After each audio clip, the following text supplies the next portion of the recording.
Hi, I'm Marilyn, and in this video I'm going to be talking about women's rights. This is a topic I've wanted to discuss for a while now, and I was thinking about doing it further in the year, but considering what's happening in the United States right now with the recent laws banning abortion in certain states, or at least in the draft stages of going towards that, I thought now would be a great time to talk about this topic.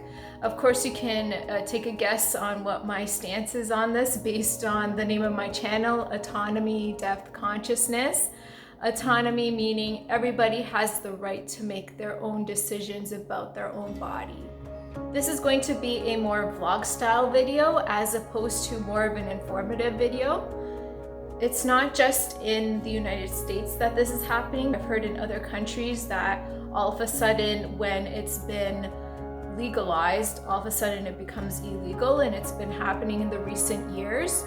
This is really alarming, not just to women's rights, but human rights in general. No one has the right to tell a human being what they should do with their own body. I don't have a say on what another person does with their body, just like they don't have a say in what I do with my body.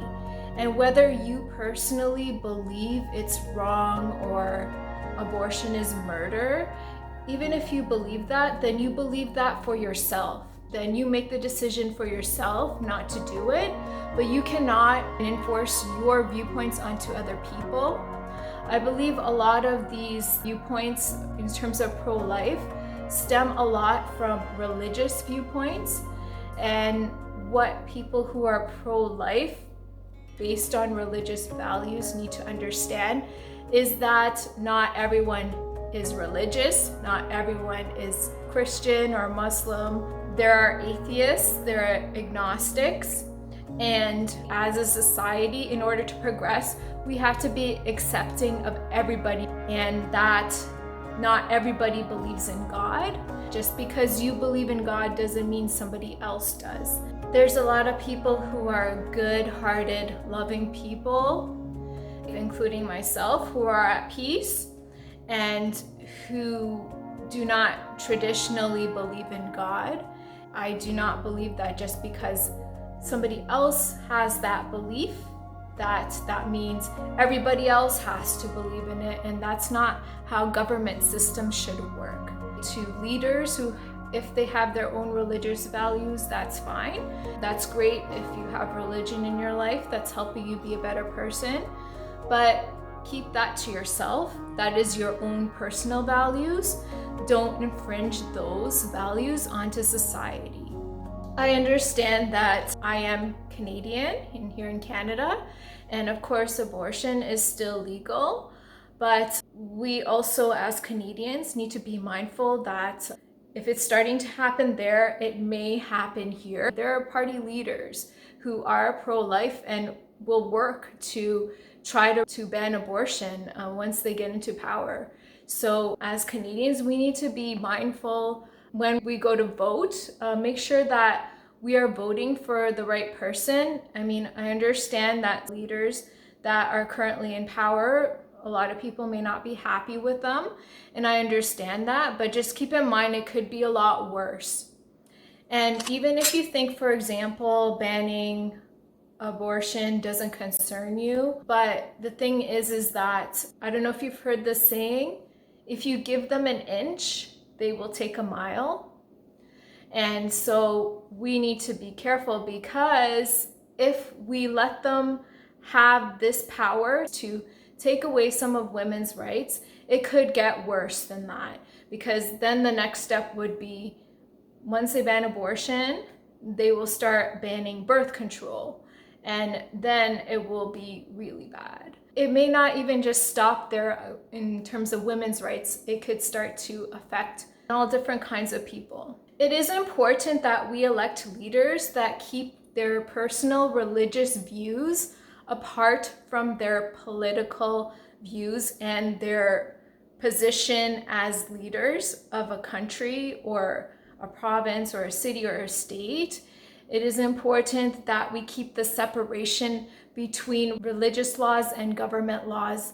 There are completely different laws that operate completely different ways, and we should not be uniting them together.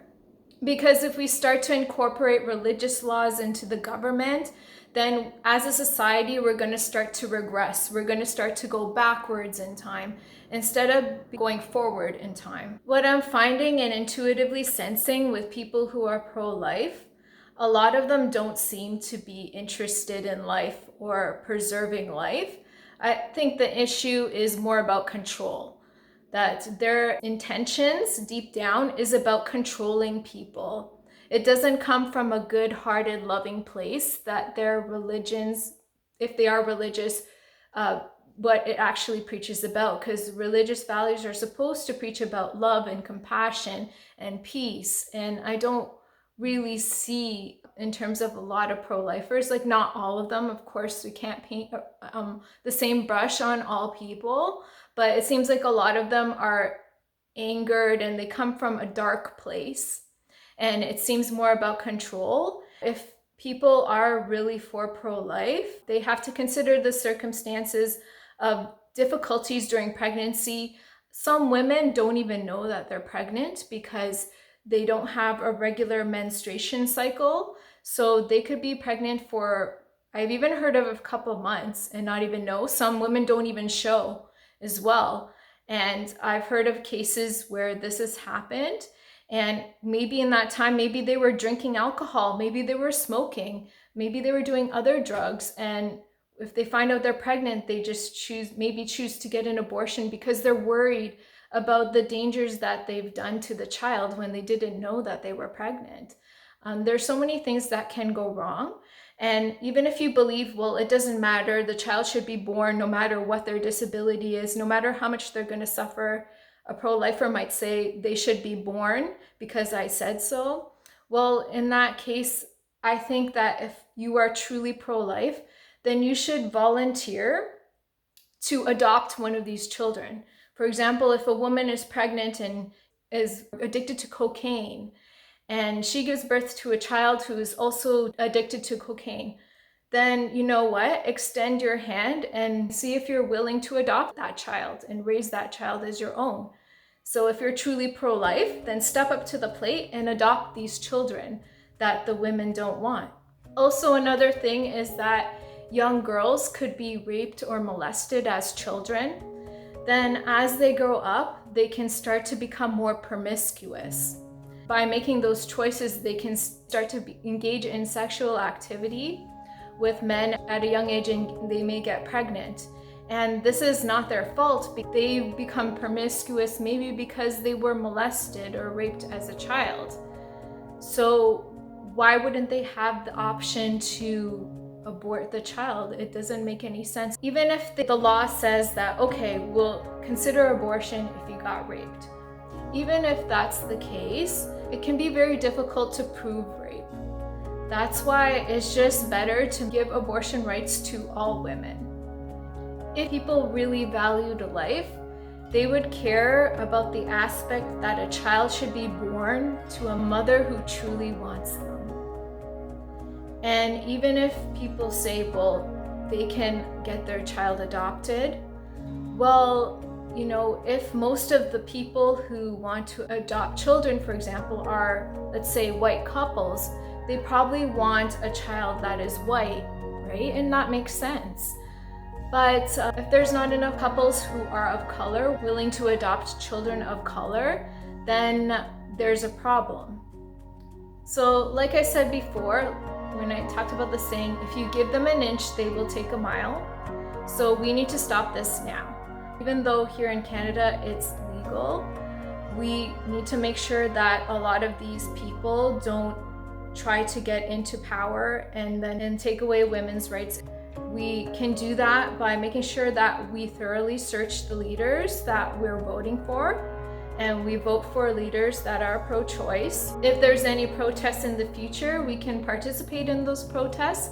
And even if you don't have time to do it, that's fine. Maybe use your social media platform to just post a saying about women's rights and make your voice heard.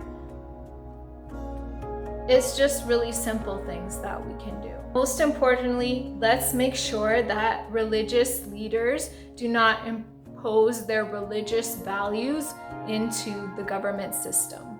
And that is fundamental.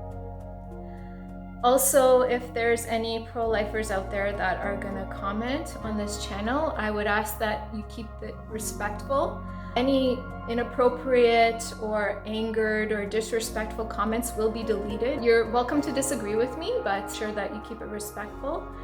And if you have any comments, whether you're pro-choice or pro-life, and aside from this, but just human rights issues in itself, if you'd like to comment, please let me know in the comments. Thanks for watching.